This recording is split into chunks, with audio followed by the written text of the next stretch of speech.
Overlord Volume 6 Chapter 10. Chapter 10, The Greatest Trump Card. Part 1. Love Fire Month, 9th month, 4th day, 22:31. High above the royal capital, a group of people flew like shooting stars through the night sky. Two of them were magic casters sustaining a fly spell, and the two others were their passengers. One of the latter two was a man in a suit of jet black full-plate armor who carried two massive swords on his back, while the other was a ponytailed beauty. It went without saying that they were Ains and Nabril. That morning, the two of them had accepted a quest from the Oriental Adventurers Guild for an unprecedented amount of money. The client was Marquis Raven. On the surface, it appeared that the Marquis wished to hire adventurers to enhance his estate's security in the wake of the recent disturbances, whose causes were unknown. Ains knew that that was not the whole of the matter, and that he would find out more during the progress of the quest. The reason was because they wanted to suppress the group known as the Eight Fingers, and they hoped Morn would fight alongside them, against the strongest members of the enemy, the Six Arms. Ains could not find any reason to reject this request. Normally, adventurers had an unspoken policy of staying out of national matters. In order not to drive off Ains, or rather, Morn the Black, they had gone to the trouble of preparing a proper request to serve as a cover, and aim to attract him with a lavish reward. After some thought, Ains accepted the quest under a pretense of reluctance, in order not to make himself seem like a crass bargainer. The catch was that he had to make his way to the capital with all due haste. In YGGDRASIL, there were waypoints that could be used to teleport from city to city, but in this new world, there were no such things. Teleportation magic was a 5th-tier spell, which Morn and Nabe should not be able to use, and traveling overland by horseback would take an entire day. What was to be done, then? The answer was simple, provided by the magic casters of Marquis Raven.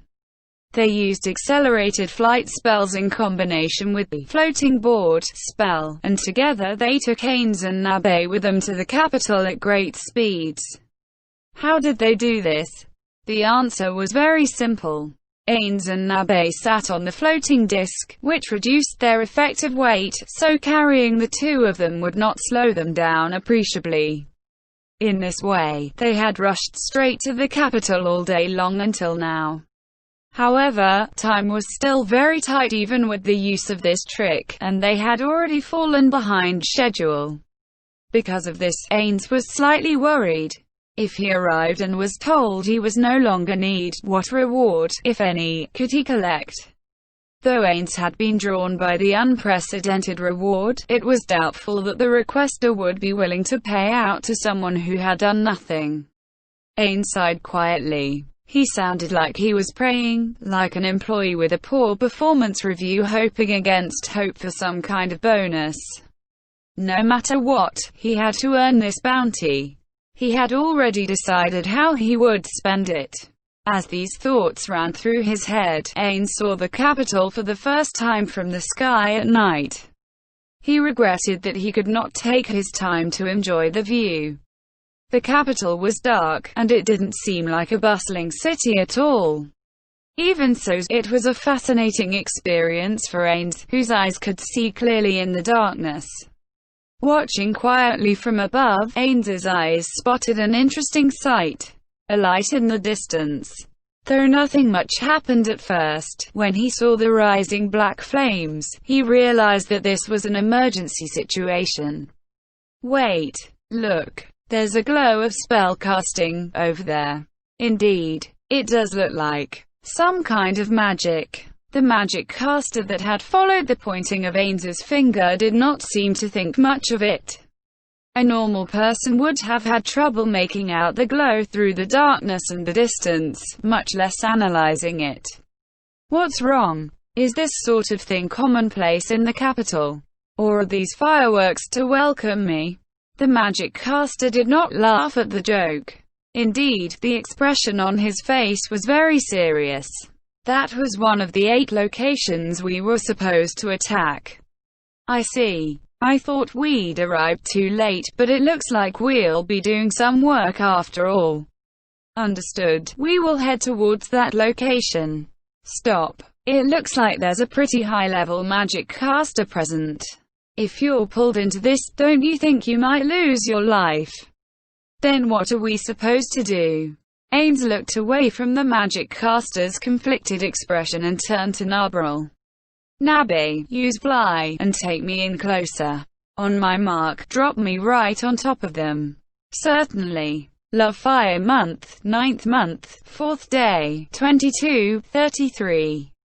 To Evilaa, who was on the brink of life and death, the Black Warrior's question seemed utterly ridiculous. However, she immediately changed her mind. When one thought about it, both of them seemed very suspicious.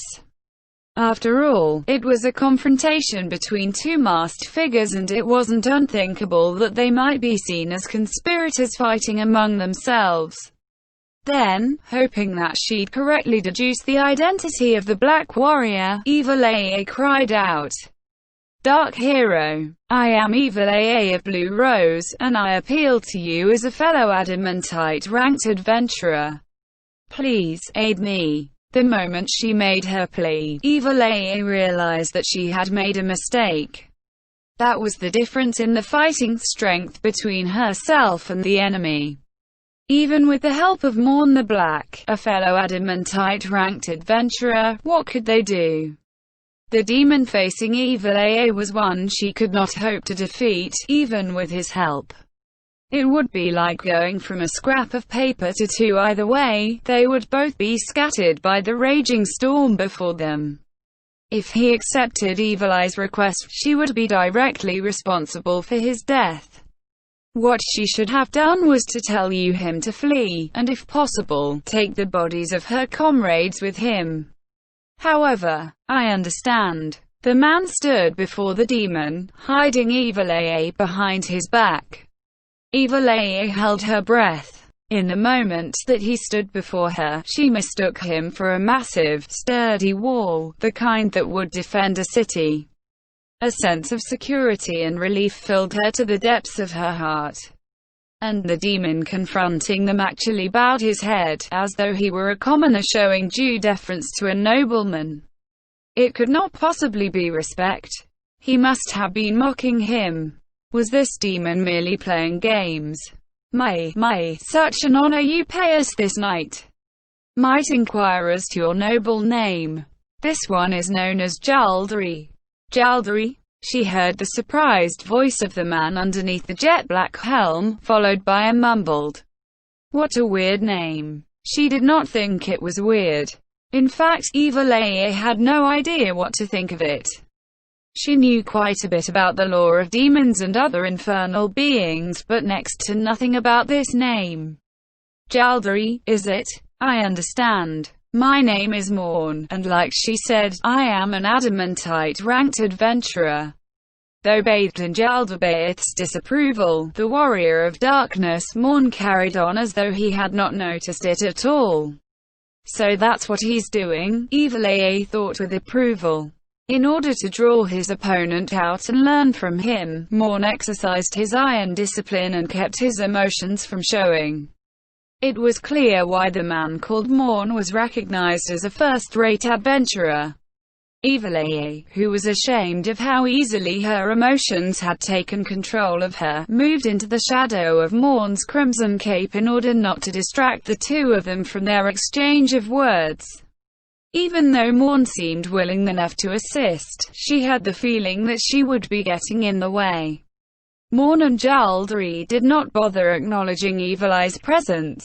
In the moment that she moved, they began a duel of wits, each seeking the secrets of the other. Ah, I see. May I then inquire as to the reason you have graced us with your presence this evening? It's for a request. A certain noble hired us to defend his estate.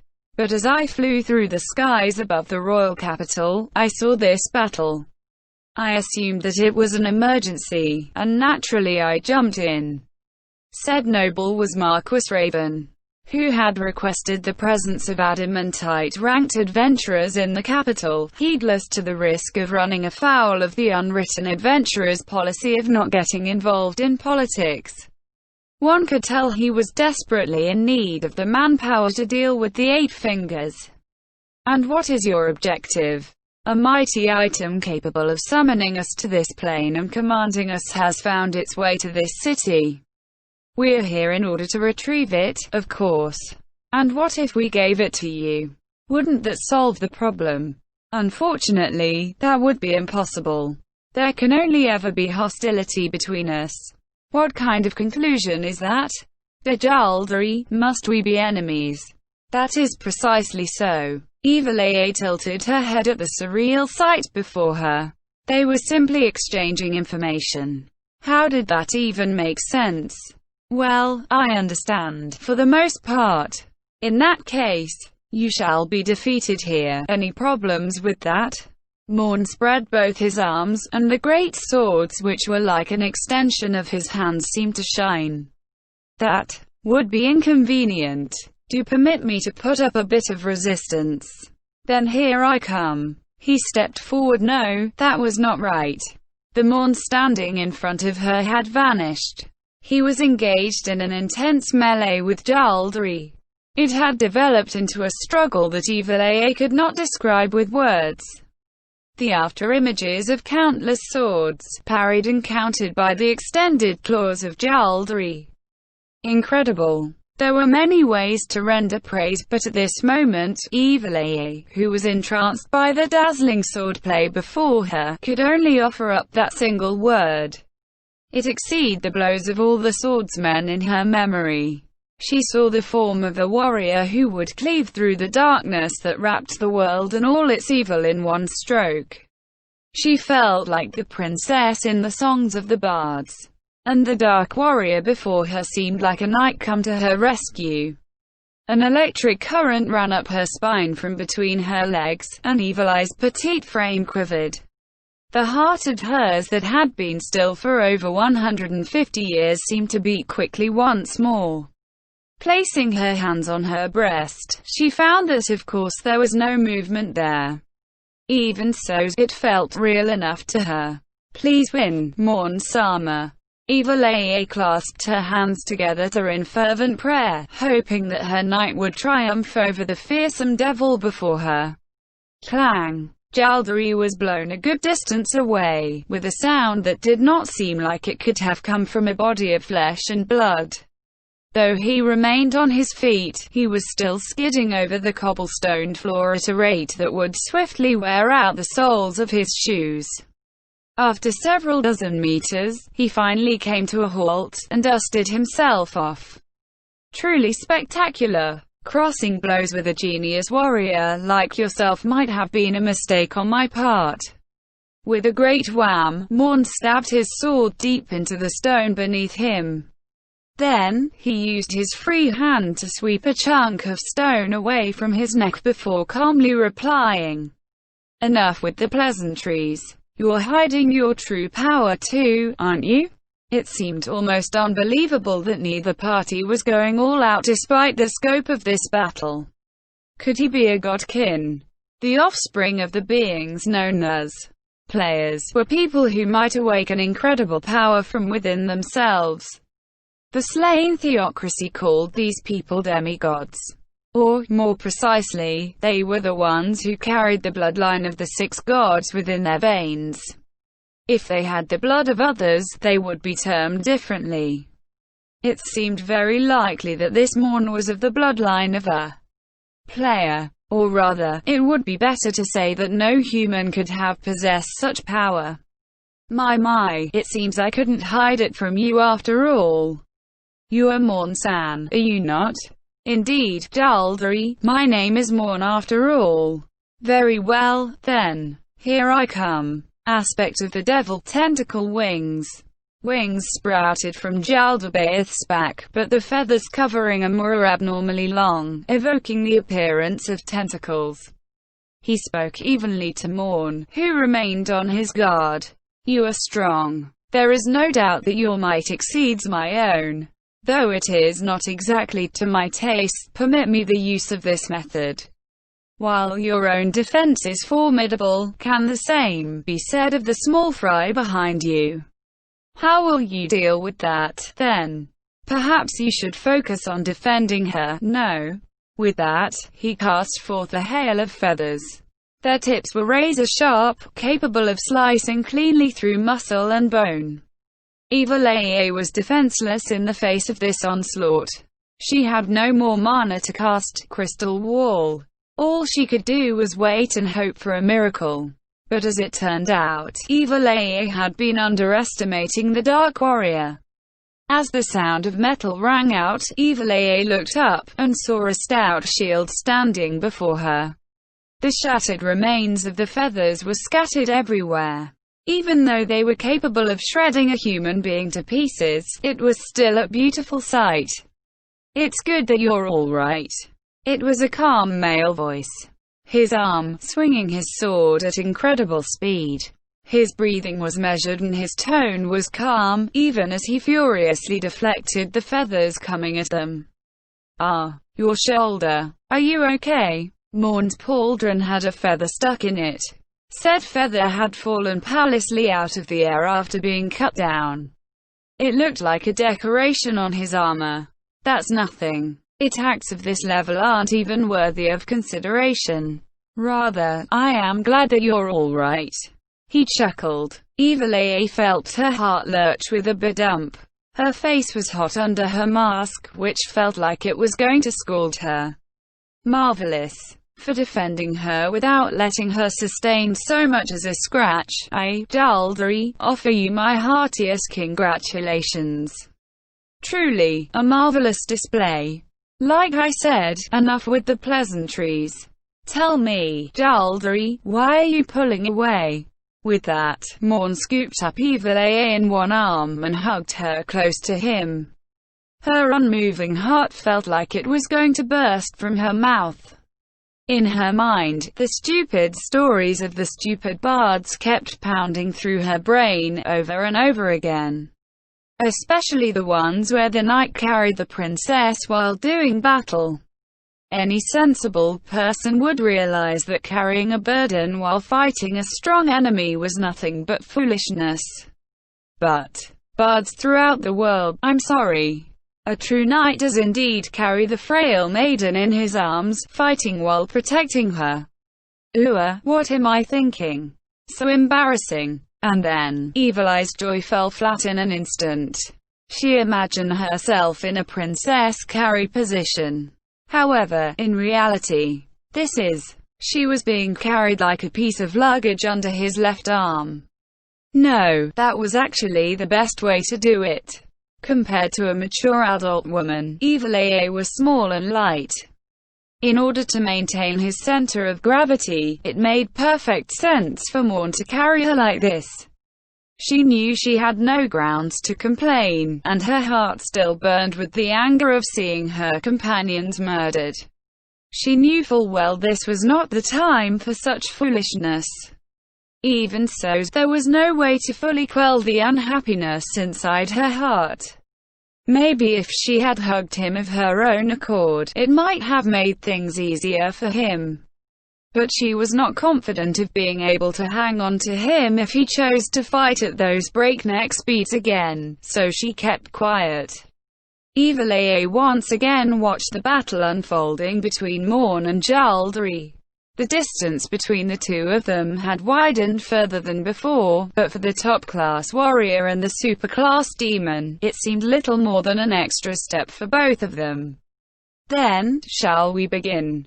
"No, I believe that will be all for now. Like I said earlier, my objective is not to defeat you. We have already engulfed part of the capital in flames.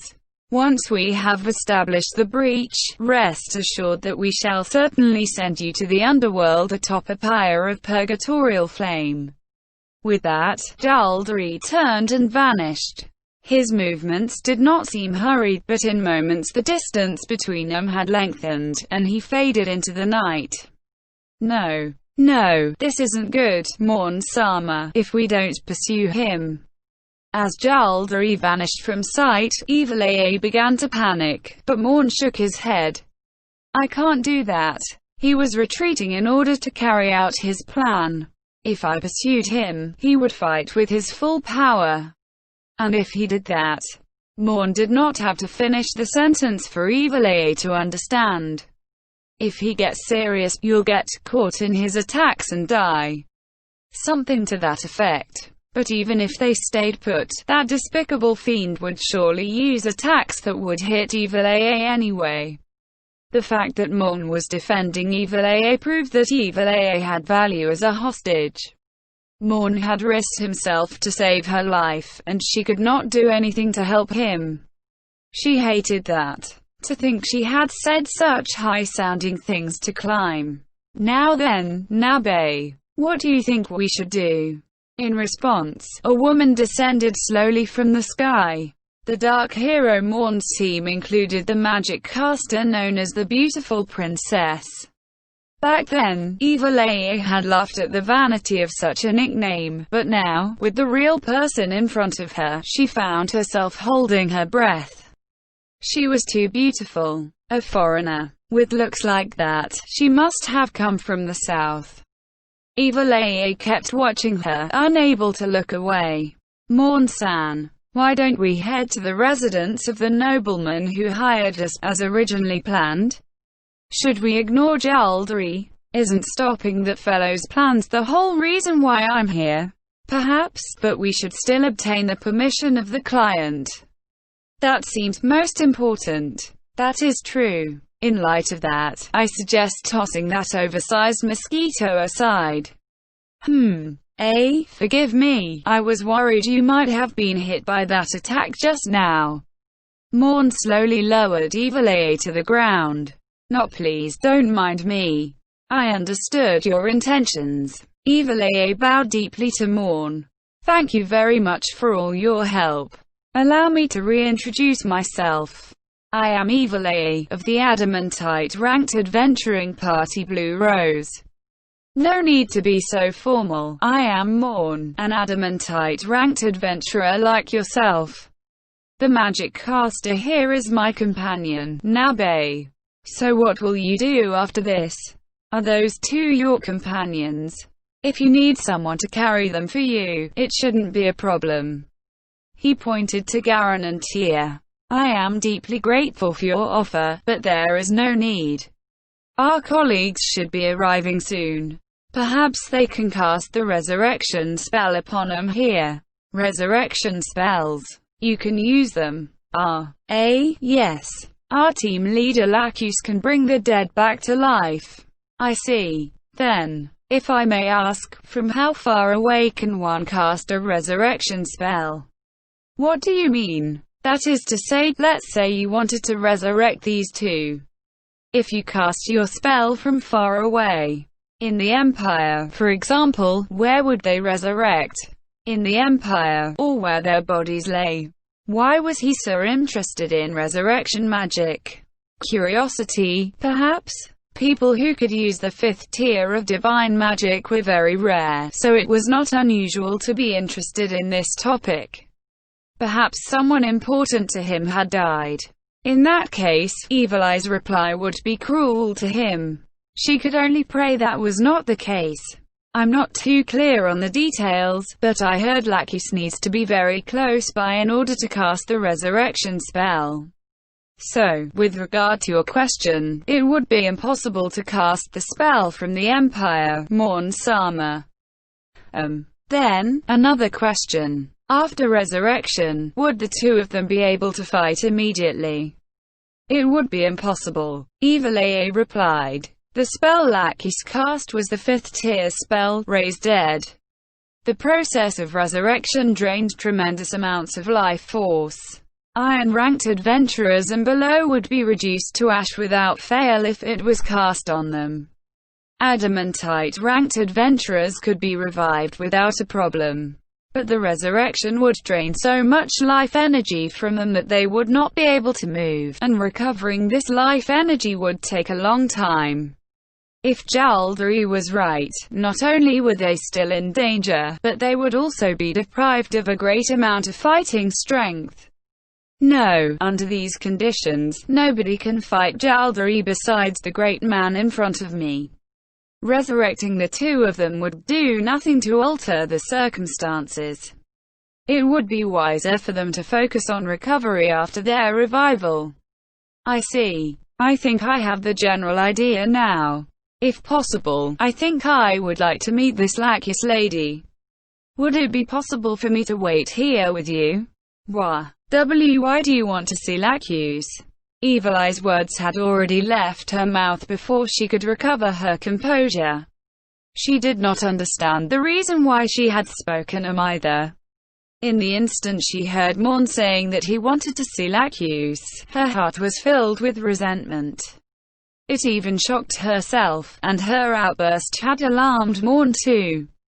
Under her mask, her face began reddening with shame, and she was glad that the cloak covered up the tips of her ears, which were also turning red.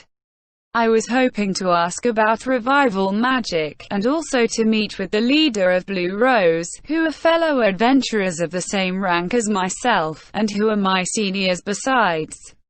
That, and Jaldari might be gone, but there's no guarantee he will not return. Is that so displeasing? No, it's not like that. I'm sorry I shouted at you. The resentment in her chest vanished the moment she heard Jaldabaoth's name. She knew they had to be on guard against him. Thinking carefully on what had already been said, I should have seen that coming. As for looking out for Jaldabaoth's return, that implies he wants to protect me. Phew. Then, while we wait, do you mind if I ask about what happened before? Before that, I need to take care of my comrades' bodies. I can't just leave them here. There's no problem with moving them, is there? Of course there was no problem. With that, Evil Eye went over to the bodies. She'd thought they would have been burned beyond recognition, but it seemed that the devil's flames had only burned the soul rather than the flesh. The corpses were immaculate. After closing their eyes and crossing their arms over their chest, Evil Eye withdrew a shroud of sleep from her pack, and began by wrapping up Tia. What is this? This is a magic item that stops the decay and rigor mortis of a body when wrapped around it. It's very useful for those who use resurrection spells. While this was so, Morn noticed during Evil Eye's reply that she was struggling to wrap up Garen's bulky frame, so he decided to lend a hand by lifting up her body with his incredible arm strength. When the bodies were wrapped up, Evil Eye solemnly clasped her palms together, praying for the souls of the dead and for Lacus to revive them. Thank you for your help. Think nothing of it. As I was asking earlier, could you tell me what exactly happened here? Evil Eye nodded, and began recounting the events that had come to pass. What she knew, what they'd planned to do, and the story of their encounter with the insect maid and the battle where Jaldari had made his entrance. As she spoke of how she had nearly finished off the insect maid, a change came over Morn and Nabe, who had been quietly listening to her story up until now. Then, did you kill her? His words were neutral, but the anger behind him was unmistakable. Evil Eye was alarmed. Why would he be upset about killing Jaldabaoth's maid? But she decided to finish telling the story. No, we didn't kill her. Jaldari appeared before we could do that. Is that so? I see. The anger vanished, and Evil Eye wondered if he had even been angry in the first place. But the silent Nabe's hard eyes were still filled with simmering wrath. It was difficult to tell if she disdained everyone in this way. Morn coughed, and asked, then, if you hadn't tried to kill the insect maid, do you think Jaldari would have attacked you? Evil Eye instantly realized why Morn had been angry. The insect maid had been neutral, and for all she knew, the two of them attacking her might have been the trigger for the present events.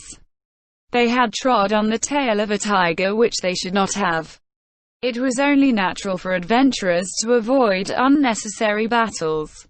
If a group of high-level adventurers didn't know this, it would disgrace the name of adamantite-ranked adventurers, and even Morn himself. That should be the reason why he was upset. Even so, Evil AA could not fully agree with that line of reasoning. Jalbari said that he had consumed part of the capital in hellfire.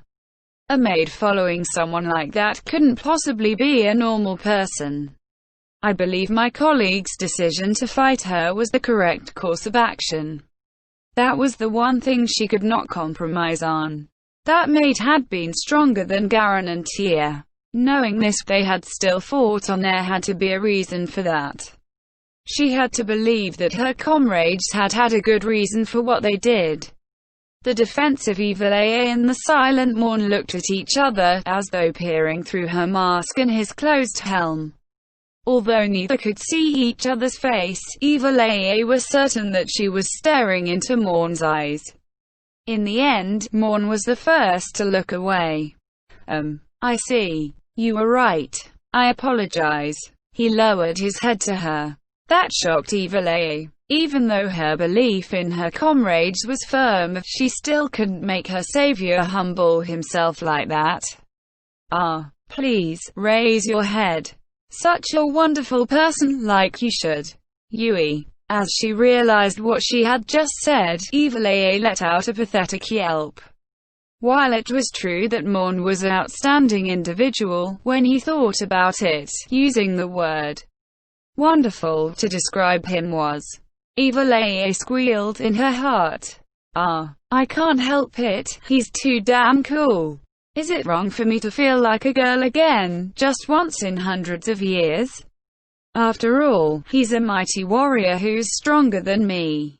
Given the way Evil AA was looking at Morn like a love-struck schoolgirl, if he felt embarrassed and said so, that meant she still had a chance. If not, her chances would be minuscule. Evil Eye's body had stopped developing at the age of 12. As such, she possessed none of the parts that men wanted to see. Whether it came to inducing the fires of lust in others, or satisfying said lust, it would have been very difficult for her. Of course, a certain subset of men would have been very attracted to her, but they were a minority. With a beauty like Nabe nearby, her chances seemed even slimmer. As Evil AA gathered her courage to look at him, she found that Morn and Nabe were looking at the night sky instead. She didn't quite know what they were doing at first, but when she remembered how she had wailed just now, it came to her.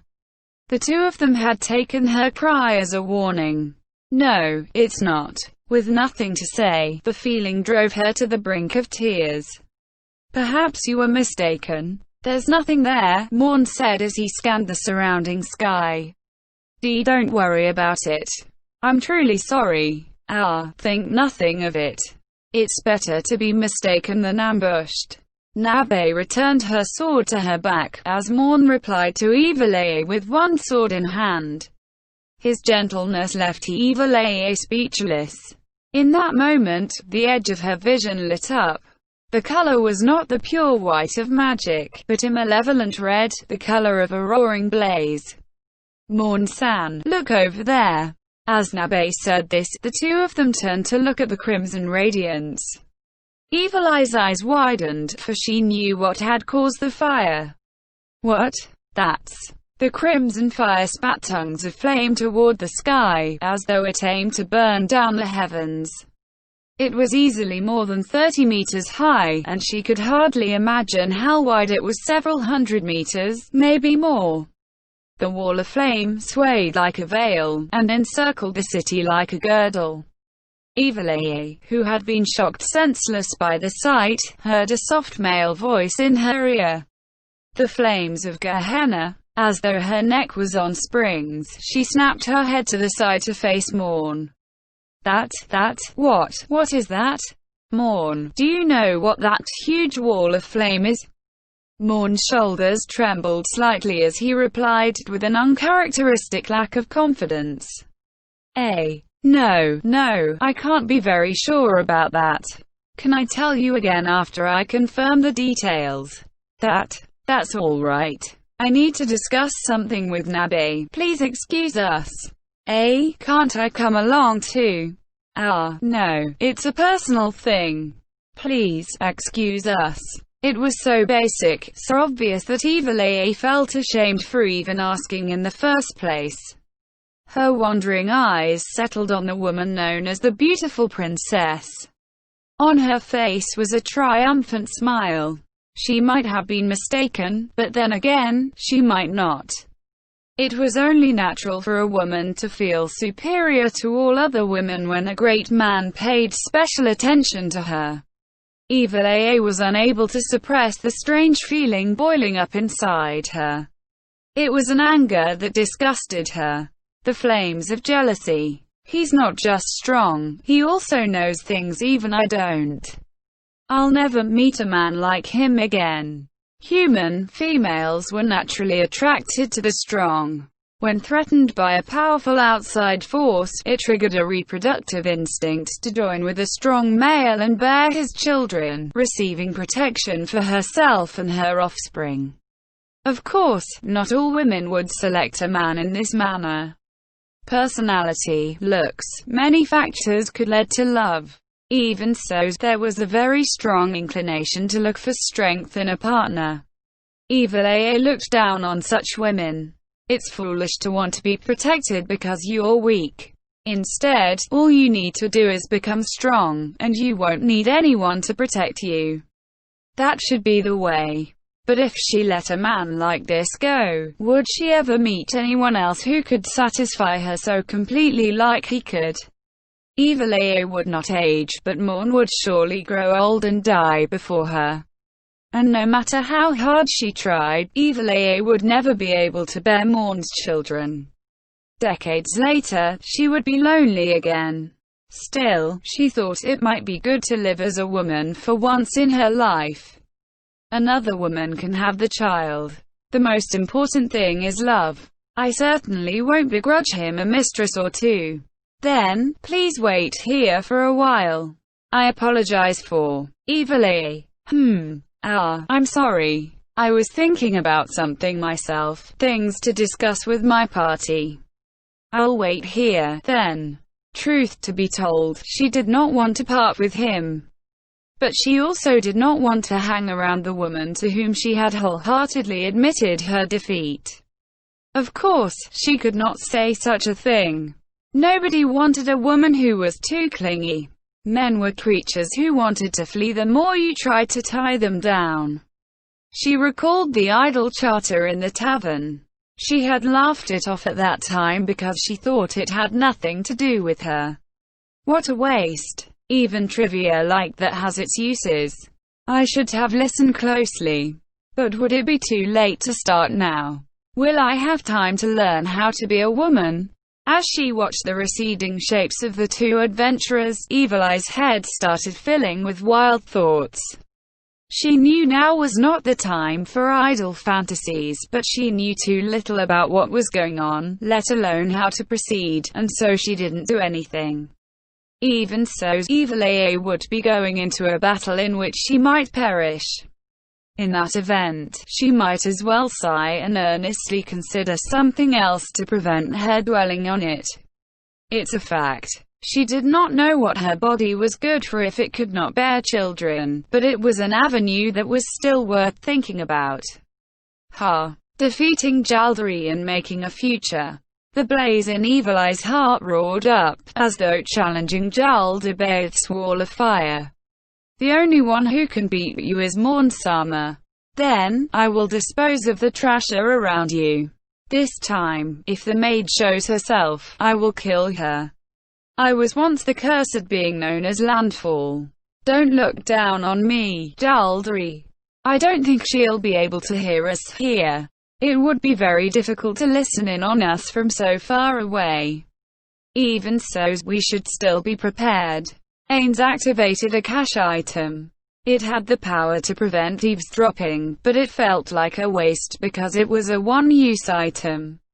However, he had no choice. Then, Nabe, I think I've seen through Demiurge's plan for the most part. However, the more complex the machine, the more easily it goes out of control when a single gear goes loose. The same applies to schemes. We must avoid acting like we've won and not confirming the facts just because we seem to have the upper hand. Do you understand? I see. As expected of our supreme liege. Nabral's praise came from the bottom of her heart, and Ains acknowledged it with a regal nod of his head. It was as though he were saying that everything was going according to plan. This was not the case.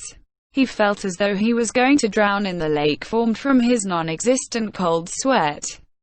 He could not even grasp the meaning behind Demiurge's scheme. Ains had simply gone into the battle with the idea of showing off his fighting skills in a debut battle at the royal capital. The shock of learning that his opponent was Demiurge had shattered his composure utterly. Only the emotion override unique to undead beings had kept him calm. After that he thought he would just be fighting the Eight Fingers, just going by his orders, but then he learned that he would be doing battle with adamantite-ranked adventurers. Because he didn't know what was going on at all, Ains had nearly given up on thinking things through. Speaking thoughtlessly under these conditions would sound entirely unnatural. Ains knew that it was extremely dangerous to pretend understanding when one was actually ignorant.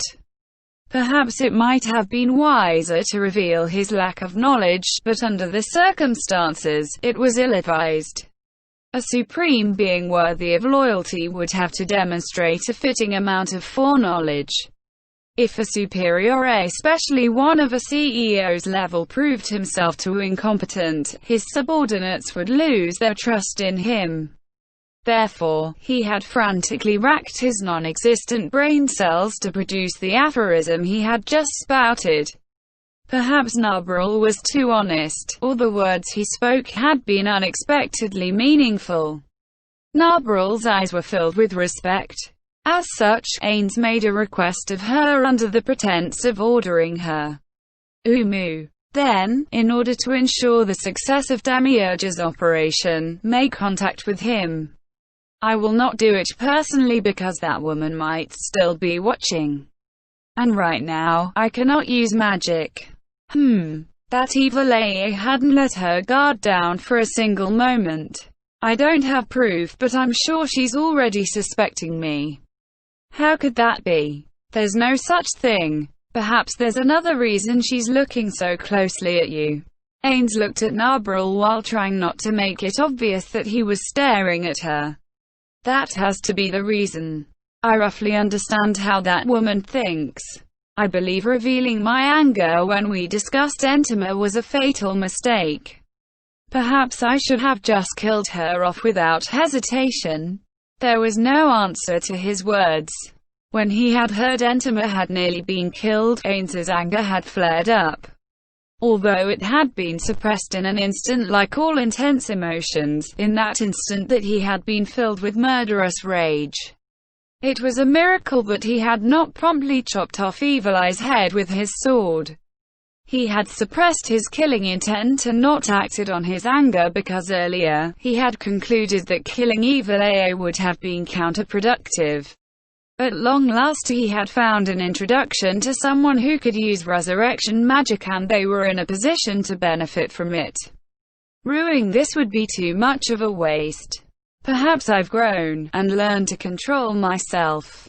If it had not been for Shaltier's brainwashing, it was possible that he would have ignored the potential gains to Nazarick and killed Evil Eye. The Great Tomb of Nazarick and the NPCs created by his former friends were treasures that Ains wanted to protect. He would not forgive any attempt to stain them. To that end, he also had to consider what was most important and which choices to make to attain it. That was maturity. Ains reflected that his capacity had grown to match his experience, and the illusion of the face underneath his closed helm smiled to itself. At this rate, there was no doubt that he would be able to become a true ruler of the Great Tomb of Nazarick. Or rather, he hoped to reach that stage. Before that, I have to avoid disappointing people or suffering great setbacks. It'll be very hard on me. Is that so? As expected of Ains-sama, you completely saw through that woman. Such vision could only belong to one destined to sit upon the throne. Enough with the pleasantries, Nabril. More accurately, it was my gaffe which led to her suspicion. Ains waved Nabril off in a gesture that also hid his embarrassment. Then, in a steely voice, he issued his command. Let's go, Nabril. Go and discover all the details of this scheme, and then tell me about them. Also, tell Albedo that if this drags on, we will have to join in clearing up Jaldabaoth's mess. Nabril bowed and cast a spell. Inside his heart, Ains rejoiced. He had not lied to Nabril. Ains's current use of the perfect warrior spell meant that he could not use magic. Thus, using Nabril to cast a message to Demiurge was only logical. But there was another reason, one that he could not say out loud. In order to better pretend that he had already seen through Demiurge's plans, and not let Albedo and Demiurge suspect anything, he had to minimize contact with them. If he assigned Nabril to do it, it would be like playing a game of telephone, and some of the information might end up distorted. However, it was a small risk. It was nothing compared to damaging his image as the supreme ruler of the great underground tomb of Nazarick. Ains slowly made his way back to Evely. While Nabril was talking to Demiurge, it would be up to him to draw her attention. Good grief. It'd be good if I could bluff my way through this somehow. Speaking of which, I wonder what the face of a child with such power looks like under the mask.